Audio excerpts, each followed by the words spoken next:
আমার আম্মু কোথায় গেছে? তো দেখতে পাচ্ছেন আমার সাথে যে তিনজন রয়েছেন, এদের জীবনটা একটু ব্যতিক্রম, আপনাদের মতো না, শিকলবন্দি জীবন এই তিনজনের জীবন। তো দেখতে পাচ্ছেন বাবা, ছেলে, মেয়ে। বাবা সকালে ঘুম থেকে উঠে রান্না করে খাওয়ায়, এরপর তাদের শিকল বন্দি করে তিনি রিক্সা চালাতে যান। কারণ এদের এই বাচ্চাদের দেখার মতো কেউ নেই। ওরা ওদের মাকে হারিয়েছে 2021 সালে, ওদের মাকে হারিয়েছে। এবং দেখতে পাচ্ছেন এর যে বাবা রয়েছে তিনি লিভারে সমস্যা এবং পাকস্থলীতে ঘা হয়েছে, এজন্য তিনি এখন কিন্তু বিবাহ করতে পারছেন না।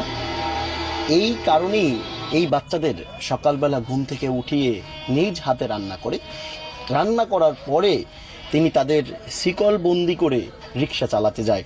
এরপরে শিকল বন্দি অবস্থায় কিন্তু তারা সেই সকাল থেকে দুপুর পর্যন্ত থাকে। তারপরে আবার তার বাবা রিক্সা চালানো শেষ করে দুপুরে এসে রান্না করে, এই রান্না করা খাবার তাদেরকে নিয়ে খাওয়ায় এবং তখন তাদেরকে ছেড়ে দেয়, কারণ এদের দেখার মতো কেউ নেই। বর্তমানে এমন একটি পরিস্থিতিতে দাঁড়িয়েছেন, তার রিক্সাটিও কিন্তু ভাড়া, তিনি ভাড়ায় রিক্সা চালায়, কিন্তু এই বাচ্চাদের দেখার মতো কেউ নেই। তাই দেখতে পাচ্ছেন এদের কিন্তু পায়ে শিকল দেওয়া, এখনও বর্তমানে শিকল দেওয়া অবস্থায় আছেন। যখন তিনি দুপুরবেলা আসেন তাদেরকে শিকল থেকে ছাড়িয়ে নেয়, মানে শিকলবন্দি থেকে তাদের মুক্তি দেওয়া হয়। কারণ হচ্ছে এদের সাথে কিন্তু কেউ মিশেও না, যারা পাড়া প্রতিবেশী আছেন এদের সাথে কিন্তু মিশেও না। এদের যে একটা কষ্ট, সেই কষ্টটা আপনারা দেখলে বুঝতে পারবেন। তো দুপুরবেলা তিনি এসে তাদের বাচ্চাদের ছেড়ে দেয়, তারা খেলা করে, দুষ্টামি করে, দুই ভাই বোনের খুনসুটি। এরপরে তাদেরকে রান্না করা হয়, রান্না করে খাওয়ানোর পরে আবার এদের শিকলবন্দি করে বাবা রিক্সা চালাতে যান। তো আজ আমরা এমন একটি কষ্ট নিয়ে এখানে হাজির হয়েছি, সেই কষ্টটি আপনাদের মাঝে তুলে ধরার জন্য আমরা কথা বলবো হাবিবুর রহমান।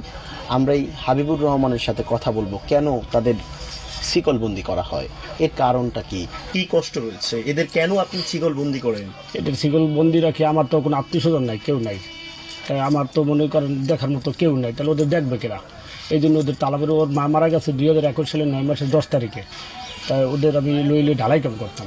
এখন তো ঢালাই কাম করতে নেই, কারণ ওদের লইয়ে মেডিকেল রয়েছি, মেডিকেলে টাইফয়েড রয়েছে, নিউমোনিয়া টাইফয়েড রয়েছে। তা আমি দিন হইলে শিশু ওয়ার্ডে থাকতাম, আর রাইত হইলে বারিন্দায় থাকতাম, এই অবস্থায়। পরে এখন আল্লাহর মতো যদি